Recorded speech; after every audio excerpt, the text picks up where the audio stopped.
साथियों, आज हम जानेंगे पृथ्वी के बारे में। वह पृथ्वी जहां हम सभी बरसों से निवास करते हैं।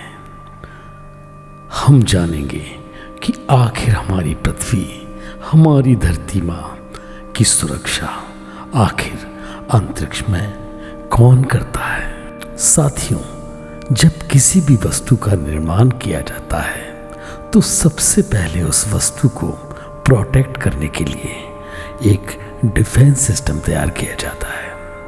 एक ऐसा सिस्टम जो हमेशा उस वस्तु की रक्षा कर सके। सौरमंडल में पृथ्वी की सुरक्षा के लिए एक बहुत बड़ा बॉडीगार्ड है। एक ऐसा डिफेंस सिस्टम जो बहुत ज़्यादा विकराल है। जानना चाहोगे उस बॉडीगार्ड का नाम? उस बॉडीगार्ड का नाम है जुपिटर, यानी बृहस्पति ग्रह, जो हर क्षण पृथ्वी की रक्षा करता रहता है।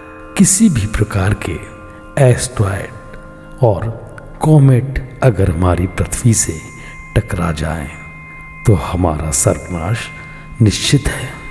आज से करीब 6 करोड़ साल पहले डायनासोर हमारी पृथ्वी पर बहुत अधिक मात्रा में थे और पहले पृथ्वी पर डायनासोरों का ही राज था।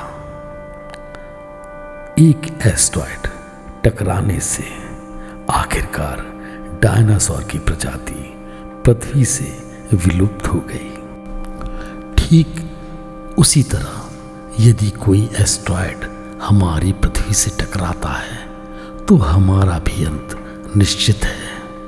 लेकिन जुपिटर हमें इन एस्ट्रॉयडों से बचाता रहता है। या यूं कहें कि जुपिटर पृथ्वी का बहुत बड़ा बॉडीगार्ड है। आइए अब हम जुपिटर के बारे में जानते हैं कि आखिर जुपिटर क्या होता है, किस धातु का बना होता है। साथियों, जुपिटर पूर्णतः गैस से बना हुआ होता है। साथियों, यह गैस इतनी खतरनाक होती है कि अगर जुपिटर में लोहा या पत्थर फेंक दिया जाए तो वह गैस उसे भी नष्ट कर देती है। जब हमारे सोलर सिस्टम का निर्माण हो रहा था तब शुरुआत में बहुत बड़े गैस के गोले एक ही जगह ग्रेविटेशनल फोर्स की वजह से होकर सूर्य का निर्माण किया।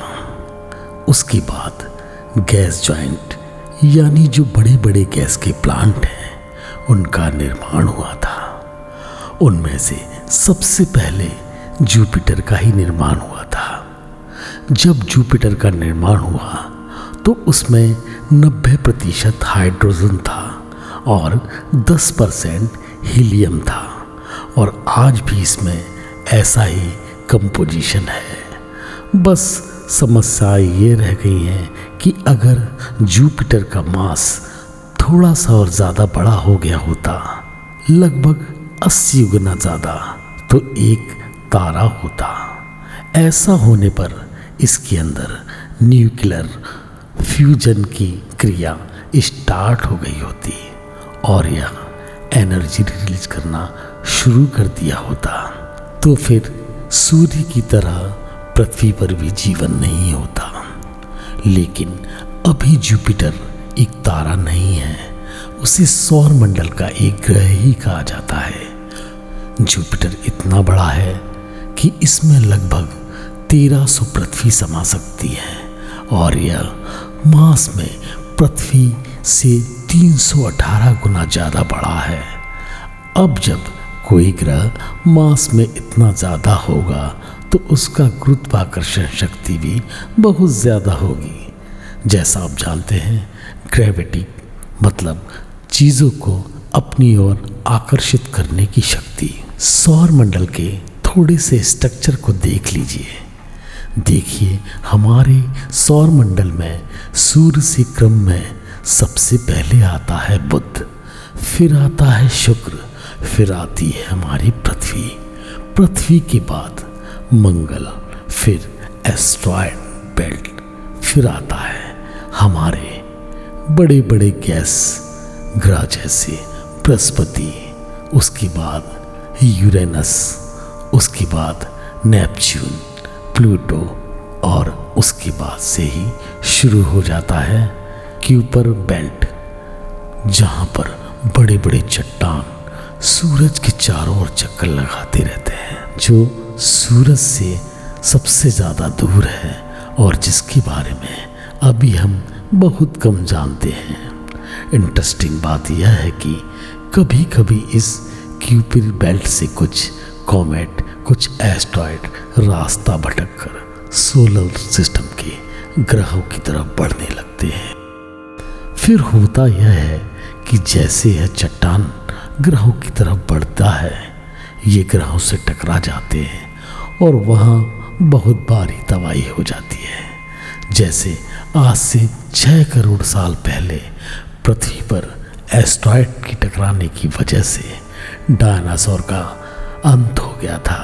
लेकिन सबसे अच्छी बात यह है कि जब ठोस चट्टान वाले ग्रहों की तरफ बढ़ता है, जैसे हमारी पृथ्वी या मंगल ग्रह हो, शुक्र हो, तो उससे पहले इन चट्टानों को गैस जॉइंट ग्रहों से होकर गुजरना पड़ता है।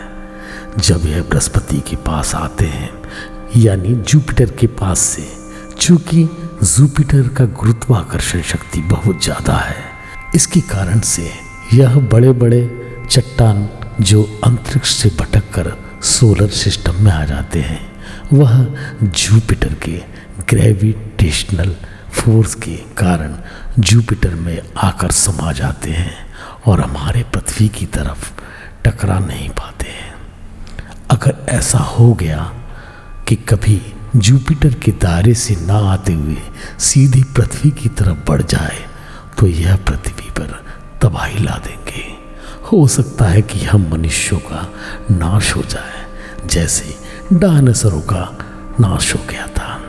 तो जब भी किसी एस्ट्रॉयड या कॉमेट को, इन बड़े बड़े चट्टानों को पृथ्वी पर आक्रमण करना हो, तो पहले उन्हें जुपिटर से सामना करना पड़ता है।